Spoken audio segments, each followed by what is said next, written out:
औज़ुबिल्लाहिमिनश्शैतानिर्रजीम बिस्मिल्लाहिर्रहमानिर्रहीम। दोस्तों, APN news के साथ मैं हूं इत्शाम उल हक। आज हमारे साथ मौजूद होंगे साजिद तारड़ साहब। साजिद तारड़ साहब एडवाइजर हैं प्रेसिडेंट ट्रंप के। मुस्लिम फॉर अमेरिका के नाम से एक ऑर्गेनाइजेशन है, उसको भी हेड करते हैं। अस्सलाम वालेकुम सर, कैसे हैं आप? वालेकुम सलाम। Thank you so much sir, आपने मुझे अपने प्रोग्राम में लिया। My pleasure. Welcome sir.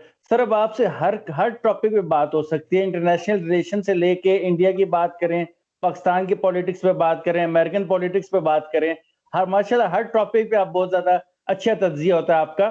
Sir, शुरू करते हैं सबसे पहले अमेरिका से।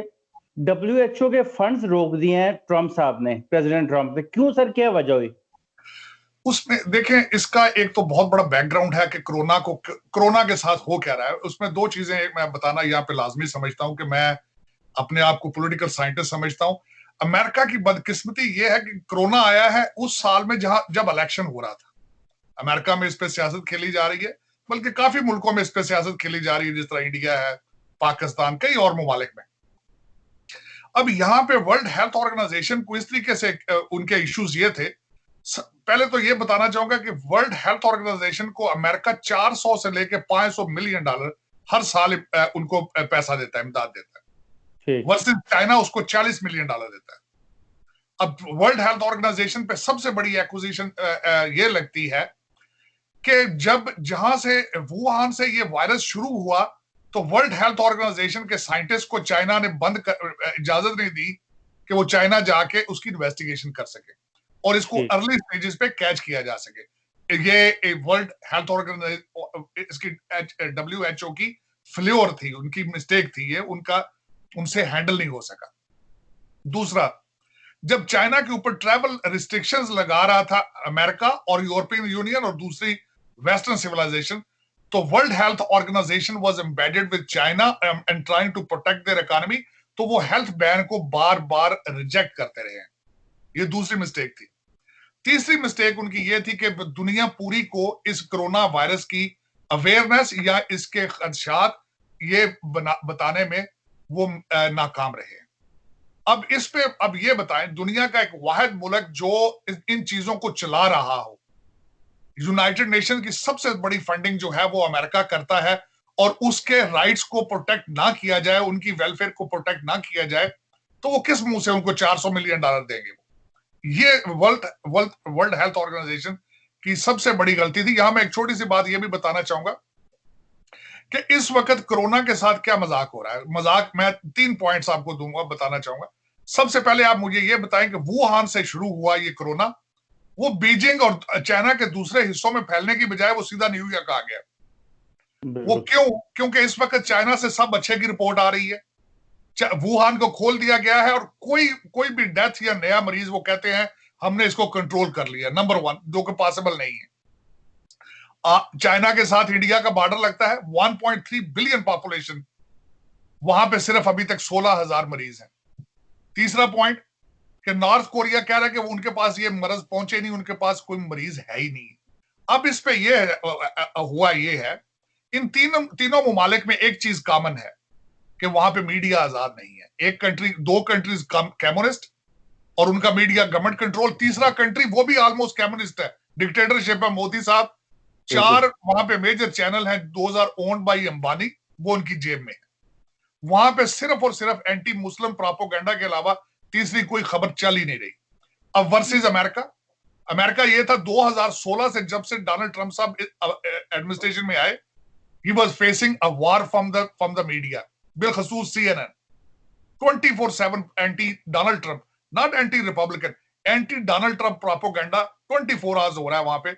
और वो यहाँ पे जहां ज्यादा अमवात, अब न्यूयॉर्क में एक चीज कॉमन है, New York is almost a socialist state. वहां पे फार लेफ्ट जो हमारे अमेरिकन है, वो वहां पे गवर्नर उसको चला रहे हैं। डोनाल्ड ट्रंप साहब की हर प्रेस कॉन्फ्रेंस के बाद वो अपनी प्रेस कॉन्फ्रेंस करते हैं और वो वहां पे उनकी हर चीज को क्रिटिसाइज करते हैं। इस वक्त दुनिया को ये ज्यादातर इन हकायक का नहीं पता, लेकिन इसके साथ कोरोना के साथ सियासत हो रही है। सर, आप जिस तरह आपने बताया, अमेरिकन पॉलिटिक्स और पाकिस्तानी पॉलिटिक्स एक तरह की नहीं होगी। जैसे इमरान खान साहब को कुछ चैनल खास तौर पर तनकीद का निशाना बनाते हैं, उसी तरह अमेरिका में तनकीद का निशाना बनाया जाता है। इमरान खान प्रेस कॉन्फ्रेंस करते हैं, साथ कोई और किसी और पार्टी का दूसरी पार्टी के नून लीग वाले प्रेस कॉन्फ्रेंस कर देते हैं। ये तो टोटली सियासत एक तरह की नहीं है। मैं बिल्कुल आपसे एग्री करूंगा। मैं यहाँ पे एज ए लॉ स्टूडेंट आया, और मेरे जिंदगी में सबसे, मैं समझता हूँ मैंने बड़ी दफा कॉन्स्टिट्यूशन पाकिस्तान में पढ़ता है, यहाँ भी पढ़ता है, और मैं बड़ा I was a big fan of American जमहूरियत और सब कुछ और फ्रीडम। लेकिन अब मेरा आइडिया चेंज होता जा रहा है।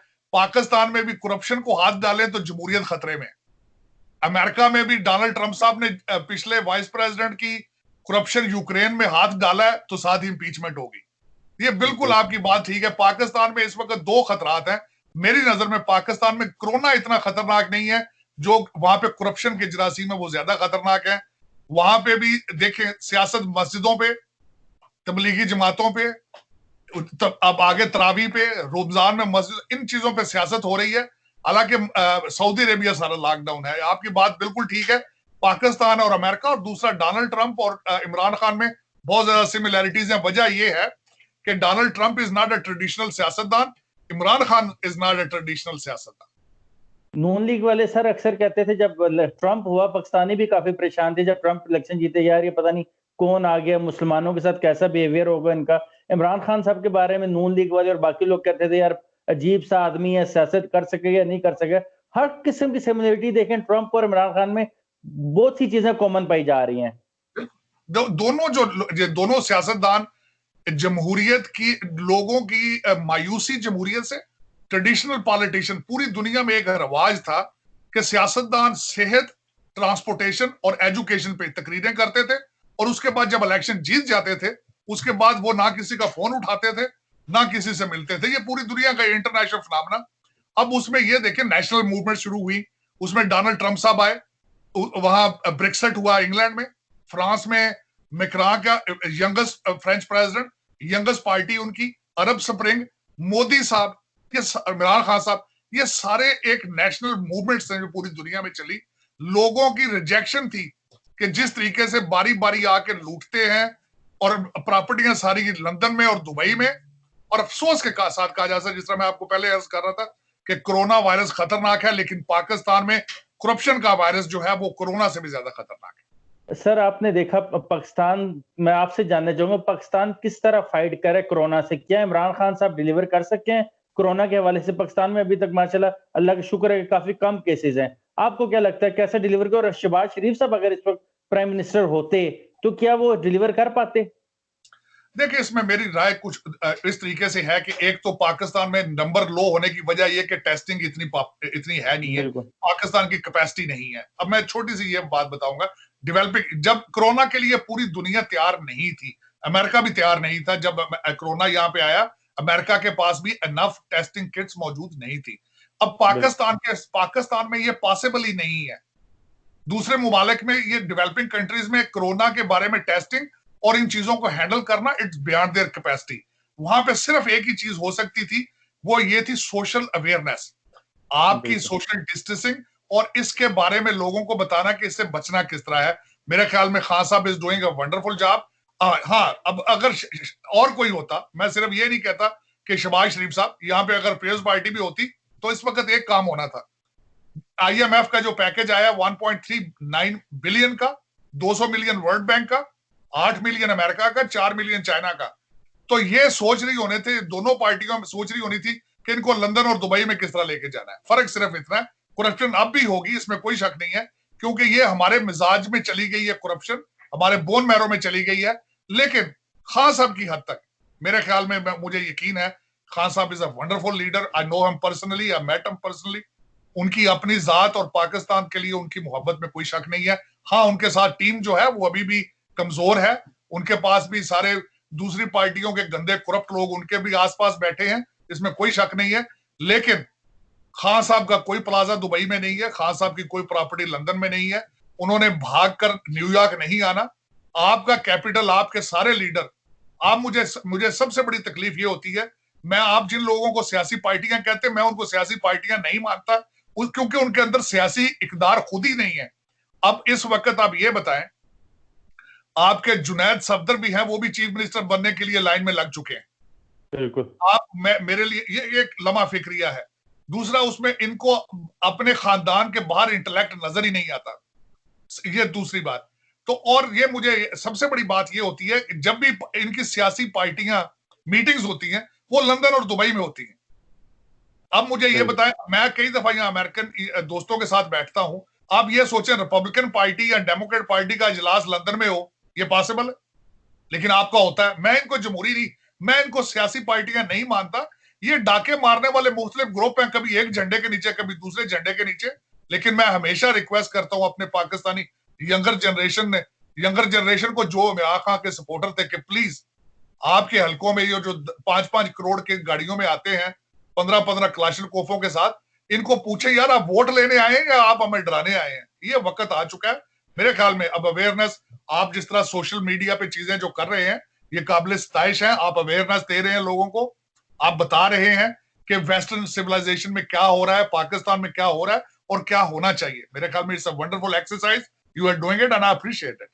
Thank you. अच्छा सर, वायरस के हवाले से बात हो रही है, कोरोना वायरस के हवाले से ट्रम्प साहब कहते हैं ये वायरस चाइनीज है। हम पाकिस्तान में कहा जाता है कि ज़रात की वजह से आया, कुछ कहते हैं तबलीगी जमात वाले लेके आए। इंडिया, मोदी जिसे आप अक्सर हिटलर कहते हैं, वो उसने तो टोटली डाल ही मुसलमानों पे दिया कि मुसलमानों की वजह से वायरस है और मुसलमानों पर वर्जन स्टार्ट हो गया है। जो सर गुजरात का कसाई है मोदी, वो मुसलमानों के साथ इसके बाद जो ट्रीटमेंट कर रहे हैं उसको आप कैसे देखते हैं? और ये देखिए, वायरस क्या क्या ये हिंदू है, मुस्लिम है, ईसाई है, क्या है ये वायरस, हम कैसे कह सकते हैं? देखिए उसमें कुछ चीजें जो सर्टिफाइड हैं, वो ये जिस तरह मैंने आपको पहले वर्ल्ड हेल्थ ऑर्गेनाइजेशन का इशू बताया कि उनका रोल क्या था। अब बिल्कुल। दूसरी उसमें मैं बात बता रहा हूं कि इस वक्त आप ये सोचें कि वॉशिंगटन डीसी में ये तय हो चुका है, ना सिर्फ अमेरिका बल्कि इसको दूसरे मुमालिक भी चाइना को अक्यूज कर रहे हैं। बल्कि आप देखेंगे कि इसके बाद ये एक केस चलेगा, ये यहाँ पे सेनेटर और कांग्रेसमैन जो है वो चाइना को अकाउंटेबल देखना चाहते हैं। वो चाहते हैं कि जो दुनिया सारी का नुकसान हुआ है चाइना उसको रेप्रीमेंट करे, उसको दे लोगों को। अब दूसरी तरफ मैं इंडिया की तरफ आना चाहूंगा। मेरा मेरा बिजनेस पार्टनर यहाँ पे एक इंडियन है, मैं इंडिया बड़ी दफा जा चुका हूं। India, Modi India was a wonderful country, no question about it. मैं इंडिया का, बल्कि मैंने 1-2 आर्टिकल यहाँ अमेरिका में लिखे इंडिया की फेवर में मतलब मुराद नहीं, मैं इंडिया के सेकुलरिज्म से बड़ा इंप्रेस था खुद मोदी साहब से पहले।